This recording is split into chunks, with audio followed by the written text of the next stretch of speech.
आज के इस विश्लेषण में हम सीधा रुख कर रहे हैं दुनिया की सबसे अनोखी और रहस्यमयी जगहों में से एक की तरफ।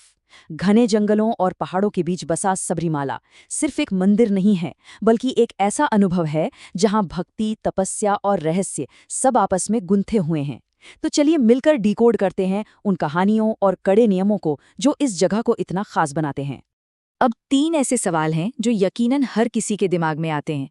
पहला, एक हिंदू तीर्थयात्रा के बीच में 500 साल पुरानी मस्जिद जाना इतना जरूरी क्यों है? दूसरा, दर्शन से पहले पूरे 41 दिन का इतना कड़ा उपवास और ब्रह्मचर्य क्यों? और तीसरा, महिलाओं के प्रवेश को लेकर वो विशिष्ट आयु सीमा क्यों है?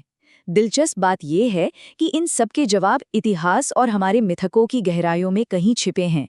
अध्याय 1, भगवान अयप्पा का जन्म, एक दिव्य शुरुआत। इस पूरी कहानी की शुरुआत होती है देवी दुर्गा के हाथों महिषासुर के वध से। अब इस बात का बदला लेने के लिए उसकी बहन महिषी ने ब्रह्मा जी की घोर तपस्या की और एक ऐसा वरदान मांग लिया जो करीब करीब असंभव था। उसने मांगा कि उसे सिर्फ और सिर्फ भगवान शिव और भगवान विष्णु के मिलन से जन्मा पुत्र ही मार सके। जरा सोचिए, और ठीक उसी समय भस्मासुर का आतंक भी चरम पर था, जिसे रोकने के लिए भगवान विष्णु को अपना वो मशहूर और मनमोहक मोहिनी अवतार लेना पड़ा। तो समीकरण कुछ ऐसा बना कि एक तरफ थे हरि यानी भगवान विष्णु का मोहिनी रूप, और दूसरी तरफ हर यानी भगवान शिव। जब इन दोनों परम शक्तियों का मिलन हुआ तो जन्म हुआ हरिहर का। और हाँ, ये कोई इत्तेफाक नहीं था, ये तो महिषी के उस असंभव से वरदान की काट निकालने और ब्रह्मांड को बचाने की एक अचूक ईश्वरीय योजना थी। इसके बाद ये कहानी स्वर्ग से सीधा पृथ्वीलोक पर आती है। दक्षिण भारत के पंडालम राज्य के राजा राजशेखर की कोई संतान नहीं थी। एक दिन उन्हें पंपा नदी के किनारे एक बेहद तेजवान चमकता हुआ शिशु मिला। राजा ने खुशी खुशी उसे मणिकंठ नाम दिया और बिल्कुल एक राजकुमार की तरह पाला। ये बालक सच में चमत्कारी था। आपको जानकर हैरानी होगी कि अपनी शिक्षा पूरी होने पर उसने गुरु दक्षिणा में क्या दिया। उसने अपने गुरु के जन्म से अंधे और गूंगे बेटे को पूरी तरह ठीक कर दिया था। अध्याय 2, बाघिन के दूध की साजिश, एक खतरनाक षड्यंत्र।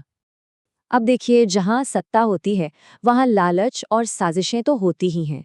एक महत्वाकांक्षी मंत्री ने रानी के कान भरने शुरू कर दिए और मणिकांत के खिलाफ खूब जहर उगला। साजिश के तहत रानी ने एक गंभीर बीमारी का नाटक किया और फिर ये ऐलान कर दिया गया कि इसका इकलौता इलाज सिर्फ और सिर्फ बाघिन का दूध है। मकसद बिल्कुल साफ था, मणिकांत को उन खूंखार जंगलों में भेज दो ताकि वो कभी वापस ही ना आ सके। अध्याय 3, महिषी का अंत, बुराई पर जीत। लेकिन जंगल में कदम रखते ही वो पल आ गया जिसका पूरे देवलोक को बेसब्री से इंतजार था। अजूथा नदी के पास मणिकांत का सामना उस महिषी से हुआ जो खुद को अजेय मान बैठी थी। वहां एक ऐसा भयंकर युद्ध हुआ जिसने धरती हिला दी। इसी युद्ध में मणिकांत ने अपनी असली हरिहर पहचान और अपनी अपार शक्ति दुनिया को दिखाई और उस क्रूर महिषी को हमेशा हमेशा के लिए खत्म कर दिया। तो इस पूरी घटना का सबसे शानदार पल वो था जब मणिकांता महल वापस लौटे। वो खाली हाथ नहीं थे और ना ही सिर्फ बाघिन का दूध लाए थे। जरा कल्पना कीजिए, वो साक्षात एक बाघ की सवारी करते हुए लौट रहे थे और उनके पीछे बाघों का एक पूरा झुंड चला रहा था। और पता है उन बाघों का नेतृत्व कौन कर रहा था? स्वयं देवराज इंद्र। इस अलौकिक नज़ारे को देखकर उन साजिशकर्ताओं के तो होश ही उड़ गए। ये साबित हो चुका था कि ये कोई आम इंसान नहीं बल्कि साक्षात ईश्वर हैं। अध्याय 4, शाश्वत ब्रह्मचर्य, एक कठिन संकल्प। महिषी के अंत के बाद एक बेहद ही चौंकाने वाला राज खुला। जैसे ही महिषी के प्राण निकले, उसका वो खूंखार रूप एक बेहद खूबसूरत स्त्री में बदल गया। दरअसल वो एक श्रापित महिला थी जिसका असली नाम मल्लिका पुरुथम्मा था। सदियों के उस श्राप से आजाद होने के बाद वो कृतज्ञता और प्रेम से इस कदर भर गई कि उसने तुरंत भगवान अयप्पा के सामने शादी का प्रस्ताव रख दिया। और यहीं से सबरीमाला की पूरी परंपरा का सबसे बड़ा नियम बनता है।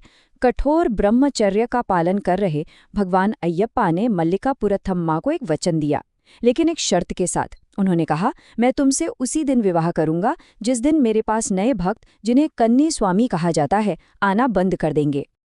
अब ये पौराणिक कथा आज के नियमों से एकदम सीधे तौर पर जुड़ती है। 10 से 50 साल की महिलाओं के प्रवेश पर जो रोक है वो असल में भगवान अयप्पा के उसी कठोर ब्रह्मचर्य के संकल्प का सम्मान है, और साथ ही ये उस मल्लिकापुरथम्मा की अनंत प्रतीक्षा का भी सम्मान है, जिनका अपना एक मंदिर सबरीमाला के ही बिल्कुल पास स्थित है। तो ये नियम सिर्फ कोई पाबंदी नहीं है, बल्कि उस शाश्वत वचन को निभाने का एक सदियों पुराना तरीका है। अध्याय 5 परंपरा और सद्भाव, भक्ति की शक्ति। बाद में अपने किए पर पछतावा कर रहे राजा राजशेखर ने भगवान अयप्पा के ही निर्देश पर सबरीमाला पर्वत पर इस भव्य मंदिर का निर्माण करवाया। एक बहुत ही अद्भुत बात बताऊं, इस मंदिर में जो प्रतिमा है उसे स्वयं भगवान विष्णु के छठे अवतार भगवान परशुराम ने अपने हाथों से गढ़ा था।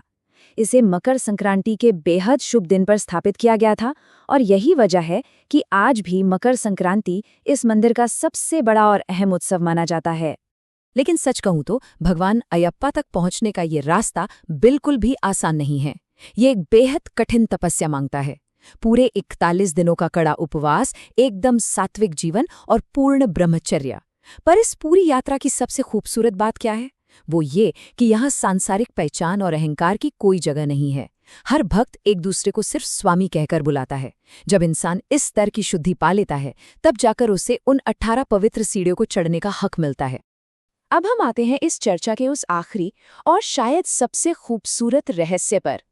सबरीमाला की यात्रा कर रहे हर हिंदू श्रद्धालु के लिए इरुमेली गांव में मौजूद एक 500 साल पुरानी मस्जिद की परिक्रमा करना आखिर इतना जरूरी क्यों है? इसका जवाब एक महान सूफी संत से जुड़ा है। ये मस्जिद सूफी संत वावर की है, जो भगवान अयप्पा के अनन्य और परम भक्त थे। उनकी इसी निस्वार्थ भक्ति को अमर करने के लिए इस मस्जिद की परिक्रमा को इस तीर्थ यात्रा का एक अटूट हिस्सा बना दिया गया। ये सदियों पुरानी परंपरा असल में धार्मिक सहिष्णुता, आपसी प्रेम और इस खूबसूरत विचार का जीता जागता सबूत है कि सच्ची आस्था में किसी भी तरह के भेदभाव या पूर्वाग्रह की कोई गुंजाइश नहीं होती। तो इन सारी अद्भुत कहानियों और गहरी परंपराओं को समझने के बाद एक बहुत ही गहरा सवाल जहन में आता है। क्या सबरीमाला की असली शक्ति इसके उन कठोर नियमों और तपस्या में है, या फिर उन प्राचीन पौराणिक कथाओं में जो सदियों से हर सीमा, हर सरहद को पार करके अनगिनत लोगों की आस्था को एक धागे में पिरो रही हैं? ये सच में एक ऐसा विचार है जो इस चर्चा के खत्म होने के बाद भी आपके मन में गूंजता रहेगा। आज के इस विश्लेषण में बस इतना ही।